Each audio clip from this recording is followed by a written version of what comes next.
Hi hello everyone, ಎಲ್ಲರಿಗೂ ನಮಸ್ಕಾರ. Welcome to ಶಿಕ್ಷಣವೇ ಶಕ್ತಿ ಯೂಟ್ಯೂಬ್ ಚಾನಲ್. ಸ್ನೇಹಿತರೆ, ಇಂದು important questions for all competitive exams, ಎಲ್ಲ ಸ್ಪರ್ಧಾತ್ಮಕ ಪರೀಕ್ಷೆಗಳಿಗೆ ಕೇಳಬಹುದಾದ ಮಹತ್ವದ ಪ್ರಶ್ನಾವಳಿಗಳ ಕುರಿತಾಗಿ ಇಂದು ಈ ವಿಡಿಯೋದಲ್ಲಿ ಚರ್ಚಿಸೋಣ.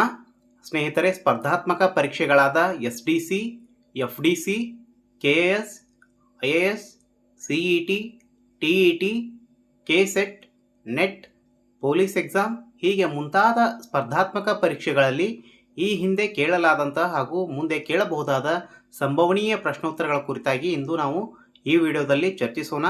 ಇದೊಂದು ಮಹತ್ವದ ವಿಡಿಯೋ ಸರಣಿಯಾಗಿದ್ದು ಈ ವಿಡಿಯೋನ ಕೊನೆವರೆಗೂ ನೋಡಿ ಹಾಗೂ ನಮ್ಮ ಚಾನಲನ್ನು ಸಬ್ಸ್ಕ್ರೈಬ್ ಮಾಡಿಕೊಳ್ಳಿ. ಈ ವಿಡಿಯೋನ ಶೇರ್ ಮಾಡಿ, ಲೈಕ್ ಮಾಡಿ.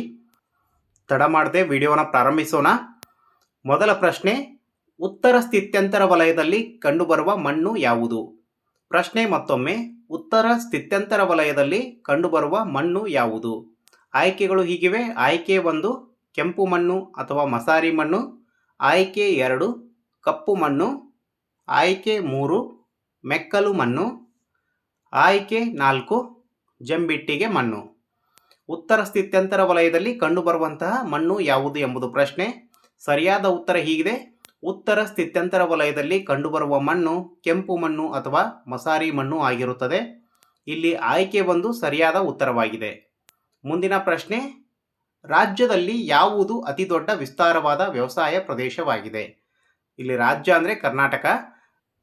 ಪ್ರಶ್ನೆ ಮತ್ತೊಮ್ಮೆ, ರಾಜ್ಯದಲ್ಲಿ ಯಾವುದು ಅತಿ ದೊಡ್ಡ ವಿಸ್ತಾರವಾದ ವ್ಯವಸಾಯ ಪ್ರದೇಶವಾಗಿದೆ? ಆಯ್ಕೆಗಳು ಹೀಗಿವೆ. ಆಯ್ಕೆ 1 ಪೂರ್ವದ ವಲಯ, ಆಯ್ಕೆ 2 ಈಶಾನ್ಯ ಶುಷ್ಕ ವಲಯ, ಆಯ್ಕೆ 3 ದಕ್ಷಿಣದ ಸ್ಥಿತ್ಯಂತರ ವಲಯ, ಆಯ್ಕೆ 4 ಉತ್ತರ ವನವಲಯ. ಸ್ನೇಹಿತರೆ, ಇಲ್ಲಿ ಸರಿಯಾದ ಉತ್ತರ ಹೀಗಿದೆ. ರಾಜ್ಯದಲ್ಲಿ ಅತಿ ದೊಡ್ಡ ವಿಸ್ತಾರವಾದ ವ್ಯವಸಾಯ ಪ್ರದೇಶ ಉತ್ತರ ವನವಲಯವಾಗಿದೆ. ಆಯ್ಕೆ 4 ಸರಿಯಾದ ಉತ್ತರವಾಗಿದೆ. ಸ್ನೇಹಿತರೆ, ಮುಂದಿನ ಪ್ರಶ್ನೆ ಹೀಗಿದೆ. ಸಾಮಾಜಿಕ ಅರಣ್ಯ ಯೋಜನೆ ಯಾವಾಗ ಜಾರಿಗೆ ಬಂದಿತು? ಪ್ರಶ್ನೆ ಮತ್ತೊಮ್ಮೆ, ಸಾಮಾಜಿಕ ಅರಣ್ಯ ಯೋಜನೆ ಯಾವಾಗ ಜಾರಿಗೆ ಬಂದಿತು? ಆಯ್ಕೆಗಳು ಹೀಗಿವೆ. ಆಯ್ಕೆ 1 1973ನೇ ಇಸವಿ, ಆಯ್ಕೆ 2 1952ನೇ ಇಸವಿ, ಆಯ್ಕೆ 3 2002ನೇ ಇಸವಿ, ಆಯ್ಕೆ 4 1965ನೇ ಇಸವಿ. ಇಲ್ಲಿ ತಾವು ಸರಿಯಾದ ಉತ್ತರವನ್ನು ಊಹಿಸಬಹುದು. ಸಾಮಾಜಿಕ ಅರಣ್ಯ ಯೋಜನೆ ಯಾವಾಗ ಜಾರಿಗೆ ಬಂದಿತು? ಸರಿಯಾದ ಉತ್ತರ ಹೀಗಿದೆ. ಸಾಮಾಜಿಕ ಅರಣ್ಯ ಯೋಜನೆ 1952ರಲ್ಲಿ ಜಾರಿಗೆ ಬಂದಿರುತ್ತದೆ. ಇಲ್ಲಿ ಆಯ್ಕೆ 2 ಸರಿಯಾದ ಉತ್ತರವಾಗಿದೆ. ಮುಂದಿನ ಪ್ರಶ್ನೆ, ವನ ಮಹೋತ್ಸವ ದಿನಾಚರಣೆ ಯಾವಾಗ ಆಚರಿಸಲಾಗುತ್ತದೆ?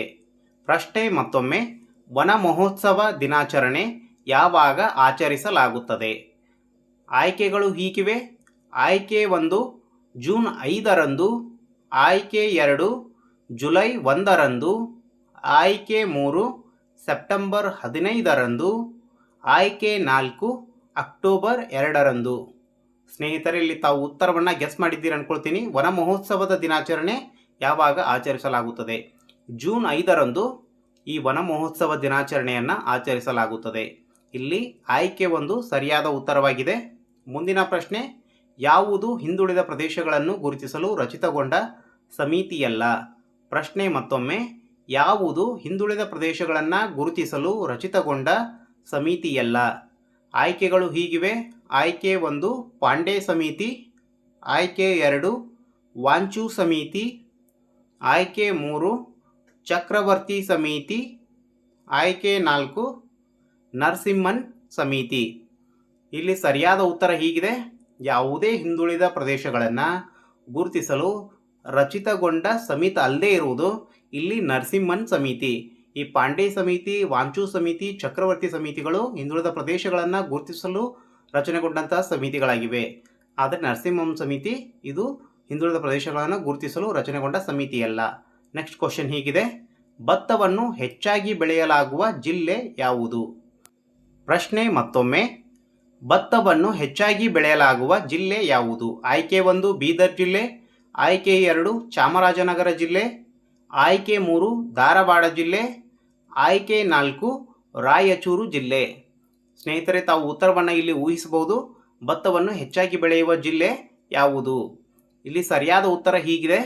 ಭತ್ತವನ್ನು ಹೆಚ್ಚಾಗಿ ಬೆಳೆಯಲಾಗುವ ಜಿಲ್ಲೆ ರಾಯಚೂರು ಜಿಲ್ಲೆಯಾಗಿರುತ್ತದೆ.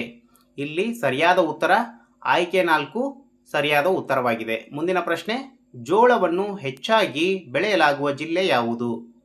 ಪ್ರಶ್ನೆ ಮತ್ತೊಮ್ಮೆ, ಜೋಳವನ್ನು ಹೆಚ್ಚಾಗಿ ಬೆಳೆಯಲಾಗುವ ಜಿಲ್ಲೆ ಯಾವುದು? ಆಯ್ಕೆಗಳು ಹೀಗಿವೆ. ಆಯ್ಕೆ 1 ಮೈಸೂರು ಜಿಲ್ಲೆ, ಆಯ್ಕೆ 2 ಕೊಡಗು ಜಿಲ್ಲೆ, ಆಯ್ಕೆ 3 ಬಿಜಾಪುರ ಜಿಲ್ಲೆ, ಆಯ್ಕೆ 4 ಗದಗ ಜಿಲ್ಲೆ. ಸ್ನೇಹಿತರೆ, ತಾವು ಉತ್ತರವನ್ನು ಗೆಸ್ ಮಾಡ್ಬೋದು. ಜೋಳವನ್ನು ಹೆಚ್ಚಾಗಿ ಬೆಳೆಯಲಾಗುವ ಜಿಲ್ಲೆ ಯಾವುದು? ಸರಿಯಾದ ಉತ್ತರ ಹೀಗಿದೆ. ಜೋಳವನ್ನು ಹೆಚ್ಚಾಗಿ ಬೆಳೆಯಲಾಗುವ ಜಿಲ್ಲೆ ಬಿಜಾಪುರ ಜಿಲ್ಲೆಯಾಗಿರುತ್ತದೆ. ಇಲ್ಲಿ ಆಯ್ಕೆ 3 ಸರಿಯಾದ ಉತ್ತರವಾಗಿದೆ. ಇನ್ನು ಮುಂದಿನ ಪ್ರಶ್ನೆಗೆ ಹೋಗೋಣ. ಮುಂದಿನ ಪ್ರಶ್ನೆ ಹೀಗಿದೆ. ಬಾವಿ ನೀರಾವರಿಯಲ್ಲಿ ಪ್ರಥಮ ಜಿಲ್ಲೆ ಯಾವುದು? ಪ್ರಶ್ನೆ ಮತ್ತೊಮ್ಮೆ, ಬಾವಿ ನೀರಾವರಿಯಲ್ಲಿ ಪ್ರಥಮ ಜಿಲ್ಲೆ ಯಾವುದು? ಅಂದರೆ ಬಾವಿ ನೀರಾವರಿ ಹೆಚ್ಚಾಗಿರುವಂಥ ಜಿಲ್ಲೆ ಯಾವುದು ಎಂಬುದು ಪ್ರಶ್ನೆ. ಆಯ್ಕೆಗಳು ಹೀಗಿವೆ.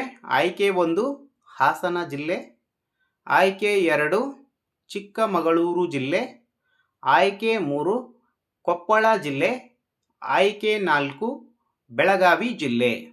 ಇಲ್ಲಿ ಸರಿಯಾದ ಉತ್ತರ ಹೀಗಿದೆ. ಬಾವಿ ನೀರಾವರಿಯಲ್ಲಿ ಪ್ರಥಮ ಜಿಲ್ಲೆ ಬೆಳಗಾವಿ ಜಿಲ್ಲೆ. ಅಂದರೆ ಬಾವಿ ನೀರಾವರಿ ಹೆಚ್ಚಾಗಿ ಕಂಡುಬರುವಂತಹ ಜಿಲ್ಲೆ ಬೆಳಗಾವಿ ಜಿಲ್ಲೆಯಾಗಿದೆ. ಇಲ್ಲಿ ಸರಿಯಾದ ಉತ್ತರ ಆಯ್ಕೆ 4 ಬೆಳಗಾವಿ ಜಿಲ್ಲೆ ಸರಿಯಾಗಿದೆ.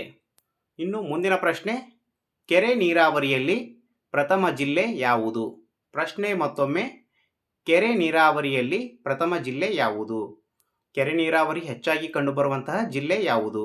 ಆಯ್ಕೆ 1 ಶಿವಮೊಗ್ಗ ಜಿಲ್ಲೆ, ಆಯ್ಕೆ 2 ಉಡುಪಿ ಜಿಲ್ಲೆ, ಆಯ್ಕೆ 3 ಚಿತ್ರದುರ್ಗ ಜಿಲ್ಲೆ, ಆಯ್ಕೆ 4 ಹಾವೇರಿ ಜಿಲ್ಲೆ. ಸ್ನೇಹಿತರೆ, ಉತ್ತರವನ್ನು ತಾವು ಊಹೆ ಮಾಡ್ಬೋದು. ಕೆರೆ ನೀರಾವರಿಯಲ್ಲಿ ಪ್ರಥಮ ಜಿಲ್ಲೆ ಯಾವುದು? ಕೆರೆ ನೀರಾವರಿ ಹೆಚ್ಚಾಗಿ ಕಂಡುಬರುವಂತಹ ಜಿಲ್ಲೆ ಶಿವಮೊಗ್ಗ ಜಿಲ್ಲೆಯಾಗಿದೆ. ಇಲ್ಲಿ ಸರಿಯಾದ ಉತ್ತರ ಆಯ್ಕೆ 1 ಆಗಿರುತ್ತದೆ. ಶಿವಮೊಗ್ಗ ಜಿಲ್ಲೆಯಲ್ಲಿ ಹೆಚ್ಚಾಗಿ ಕೆರೆ ನೀರಾವರಿ ಕಂಡುಬರುತ್ತದೆ. ಇನ್ನು ಮುಂದಿನ ಪ್ರಶ್ನೆ, ಕಾಲುವೆ ನೀರಾವರಿ ಹೆಚ್ಚಾಗಿ ಕಂಡುಬರುವ ಜಿಲ್ಲೆ ಯಾವುದು? ಕಾಲುವೆ ನೀರಾವರಿ ಹೆಚ್ಚಾಗಿರುವ ಜಿಲ್ಲೆ ಯಾವುದು? ಪ್ರಶ್ನೆ ಹೀಗಿದೆ. ಆಯ್ಕೆಗಳು ಹೀಗಿವೆ. ಆಯ್ಕೆ 1 ಬಿಜಾಪುರ ಜಿಲ್ಲೆ, ಆಯ್ಕೆ 2 ಬಾಗಲಕೋಟೆ ಜಿಲ್ಲೆ, ಆಯ್ಕೆ 3 ದಾವಣಗೆರೆ ಜಿಲ್ಲೆ, ಆಯ್ಕೆ 4 ರಾಯಚೂರು ಜಿಲ್ಲೆ. ಸ್ನೇಹಿತರೆ, ತಾವು ಉತ್ತರವನ್ನು ಗೆಸ್ ಮಾಡ್ಬೋದು. ಕಾಲುವೆ ನೀರಾವರಿ ಹೆಚ್ಚಾಗಿ ಕಂಡುಬರುವಂತಹ ಜಿಲ್ಲೆ ಯಾವುದು? ಸರಿಯಾದ ಉತ್ತರ ಹೀಗಿದೆ. ಕಾಲುವೆ ನೀರಾವರಿ ಹೆಚ್ಚಾಗಿ ಕಂಡುಬರುವಂತಹ ಜಿಲ್ಲೆ ರಾಯಚೂರು ಜಿಲ್ಲೆಯಾಗಿದೆ. ಇಲ್ಲಿ ಆಯ್ಕೆ 4 ಸರಿಯಾದ ಉತ್ತರವಾಗಿದೆ. ಸ್ನೇಹಿತರೆ, ಇದೊಂದು ಸ್ಪರ್ಧಾತ್ಮಕ ಪರೀಕ್ಷೆಗಳಿಗೆ ಅಧ್ಯಯನ ಮಾಡುತ್ತಿರುವ ಅಭ್ಯರ್ಥಿಗಳಿಗೆ ಅನುಕೂಲವಾಗಲೆಂದು ಇಂಪಾರ್ಟೆಂಟ್ ಚಾಪ್ಟರ್ಗಳನ್ನು ಆಯ್ದು ಅದರಲ್ಲಿ ಇಂಪಾರ್ಟೆಂಟ್ ಕ್ವಶನ್ಗಳನ್ನು ಆಯ್ಕೆ ಮಾಡಿ ಓದುಗರಿಗೆ ಅನುಕೂಲವಾಗಲೆಂದು ಮಾಡಿರುವ ಒಂದು ಸಣ್ಣ ಪ್ರಯತ್ನವಾಗಿದೆ. ಸ್ನೇಹಿತರೆ, ಈ ವಿಡಿಯೋ ಸರಣಿ ಹೀಗೆ ಮುಂದುವರಿಯುತ್ತೆ. ತಾವು ನಮ್ಮ ಚಾನಲನ್ನು ಸಬ್ಸ್ಕ್ರೈಬ್ ಮಾಡಿ, ಈ ವಿಡಿಯೋನ ಲೈಕ್ ಮಾಡಿ, ಶೇರ್ ಮಾಡಿ. ಕೊನೆಗೊಂದು ಹಿತ ನುಡಿ, ಶಿಕ್ಷಣ ಮನಸ್ಸಿಗೆ ಬೆಳಕಿನಂತೆ, ಅದು ನವೋದಯವನ್ನು ತರುತ್ತದೆ ಅಂತ ಒಂದು ಉಕ್ತಿ ಇದೆ ಸ್ನೇಹಿತರೆ, ಲೋಕೋಕ್ತಿ. ಈ ಮಾತಿನ ತಾತ್ಪರ್ಯ ಇಷ್ಟೇ. ಶಿಕ್ಷಣ ಎನ್ನುವಂಥದ್ದು ಮನಸ್ಸಿಗೆ ಅಂಟಿದ ಅಂಧಕಾರವನ್ನು ಕಳೆದು ಅಮೃತವೆಂಬ ಜ್ಞಾನದ ಸುದೆಯನ್ನು ಅರುಹಿ ನಮ್ಮ ಬಾಳಿಗೆ ದೀವಿಗೆಯಾಗಿ ನಿಂತು ನಮ್ಮ ಜೀವನದಲ್ಲಿ ಅರುಣೋದಯವನ್ನು ಮೂಡಿಸಿ ನವಜೀವನದ ಬೆಳಕನ್ನು ಮೂಡಿಸಿ ಬಾಳಿಗೆ ನವೋದಯವನ್ನು ತರುವಂಥದ್ದಾಗಿದೆ. ಸ್ನೇಹಿತರೆ, ಎಲ್ಲರಿಗೂ ನಮಸ್ಕಾರಗಳು.